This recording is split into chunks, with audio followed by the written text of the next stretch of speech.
예, 들으신 것처럼 지금 이 시각 웨스트인 조선호텔 그랜드 볼륨에서는 창조 경제를 주제로 2013 뉴스와의 경제 포럼이 열리고 있습니다. 네, 윤종록 미래창조과학부 제2차관이 포럼 첫 번째 세션인 성장 동력으로서의 창조경제 기조연설을 하고 있는데요. 현장 연결해서 함께 이번 기조연설 세션 진행은 들어보도록 우선 하겠습니다. 미래 창조경제 중부부처인 우리 윤종록 차관님 발표를 듣고요. 그다음에 패널 순서대로 토론을 하겠습니다. 먼저 주제 발표를 부탁드리겠습니다. 여러분 반갑습니다. 방금 소개된 윤종록입니다. 오늘 뉴스와이에서 창조 경제를 주제로 이렇게 초청해 주셔서 감사합니다. 저는 창조 경제란 단어를 쓸 때마다 앞에다가 부제를 항상 붙입니다. 그냥 창조 경제가 아니라 자원이 없는 나라의 국가 경영 창조 경제. 항상 저는 이렇게 얘기를 합니다. 우리가 자원이 풍부한 나라였다면 어쩌면 굳이 창조 경제란 얘기를 국가 어젠다로 설정할 필요가 없었지 않을까. 요즘에 유행이죠. 뭐뭐뭐는 네모다. 저는 과학기술은 네모다라고 여러분께 질문을 던진다면은 여러분은 여러 가지 생각이 있으시겠죠. 저는 개인적으로 과학기술은 네모다. 저는 과학기술은 바로 경제다. 이제 과학기술이 바로 경제인 시대. 이때 과학기술을 중심으로 해서 창조 경제가 필요하다. 이렇게 생각합니다. 혹자는 창조 경제의 정의가 뭐냐 이렇게 얘기를 합니다. 우리는 모든 문제는 모범 답안이 있다라고 교육을 받았기 때문에 창조 경제의 모범 답안을 내놓으라. 저는 답을 내놓는 것보다는 각계각층에서 생각하는 창조 경제, 각계각층에서 그것이 크든 작든 아직까지 세상에 없던 것을 만들어내는 그 모든 것의 합이 창조 경제다 이렇게 얘기를 합니다. 우리나라의 창조 경제에 앞서서 두 나라를 저희가 한번 나가보겠습니다. 취업 심각한 문제죠. 불과 2년 전에 미국의 실업률이 9.8%였습니다. 지난 20년간 미국이 4천만 개 일자리를 만들어냈음에도 불구하고 실업률이 거의 10%였습니다. 만약에 미국 젊은이들이 엄청나게 창업에 도전하지 않았다면 미국의 실업률은 얼마가 됐을까? 상상하기조차도 끔찍한 실업률로 올라갔을 거다. 이때 오바마 대통령이 깜짝 놀라서 세계에서 가장 창업하기 좋은 나라 미국이었지만은 창업보다도 일자리 잃어나가는 게 더 많기 때문에 실업률이 이 지경에 이르렀구나. 세계에서 가장 창업하기 좋은 나라이지만은 창업에 걸림돌이 있다면 혁파하겠다. 해서 스타트업 아메리카라는 정책을 펴니다. 그래서 다양한 벤처 육성 정책을 더 펼칩니다. 그래서 1년에 딱 1%씩 작년 대선 도전할 때 7.8%로 실업률이 떨어졌고 지금 2기 출범한 이후로 7.4%로 떨어졌습니다. 미국처럼 창업이 활발하게 일어난 나라라 하더라도 창업에 의해서 만들어지는 일자리보다는 기존 산업이 잃어먹는 일자리가 훨씬 많다.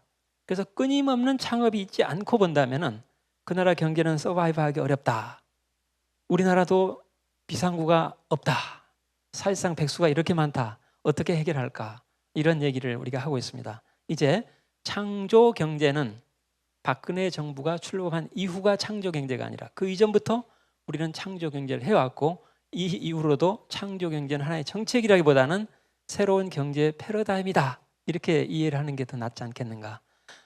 이렇게 어려운 가운데서도 세상에 이런 나라가 있습니다.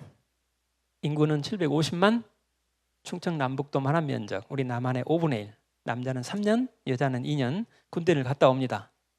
전 세계 인구의 0.1%밖에 안 됩니다. 1000명당 1명인데 웬일인지 노벨상의 22%를 차지하고 있고요. 세계 3위의 인적 자원에다가 800명당 1명이 창업에 성공을 하는 미국 나스닥 상장 기업 중에 미국을 뺀 나머지 기업 중에서 이 나라가 거의 대부분 차지하고 있죠.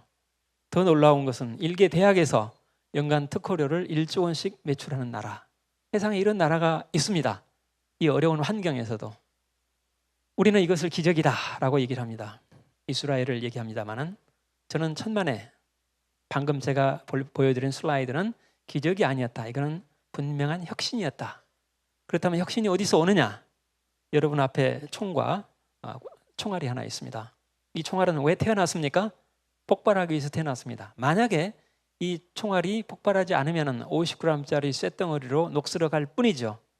이 총과 총알은 이 총알이 폭발하기 위한 필요 조건입니다. 그러나 충분 조건은 아닙니다. 이 총알이 총에 장전됐다고 해서 폭발되는 건 아닙니다. 결국 충분 조건은 뭐냐? 폭발을 위한 충분 조건은 겁 없이 방아쇠를 당기는 힘이다. 저는 이렇게 생각합니다. 창조경제, 좋은 총과 좋은 총알 분명히 필요합니다. 더 중요한 것은 겁 없이 방아쇠를 당기는 힘. 특별히 우리 젊은이들이 정말 겁 없이 도전하는 힘. 저는 미래창조과학부를 왜 만들었으며 미래창조과학부가 할 일이 뭐냐라고 물으신다면은 좋은 총과 좋은 총알, 그것보다도 더 중요한 우리 젊은이들이 겁 없이 방아쇠를 당기게 하는 힘을 어디서 갖다 줄까? 여기에 있다. 저는 이렇게 생각합니다.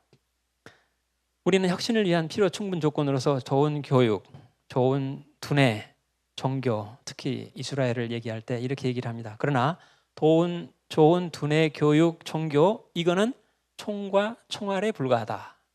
결국은 방아쇠를 당기는 힘, 그것도 겁 없이 방아쇠를 당기는 힘, 이게 뭘까? 제가 이스라엘을 들여다봤더니 여기 나와 있는 괴상하게 생긴 단어, 후츠바라는 단어가 있더라고요. 유대인들이 머리가 좋고 교육을 잘 받는다.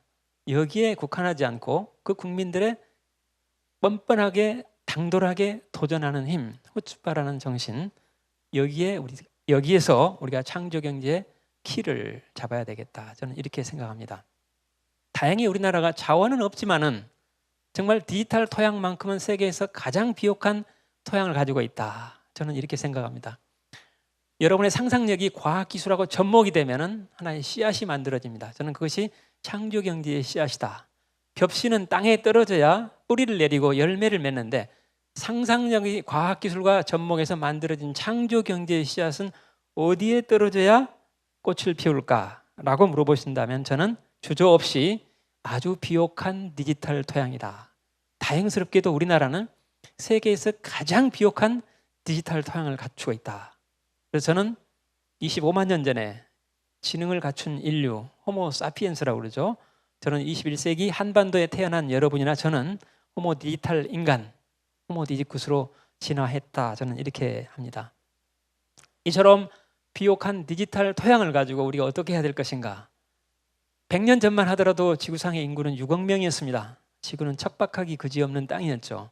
6억 명의 인구를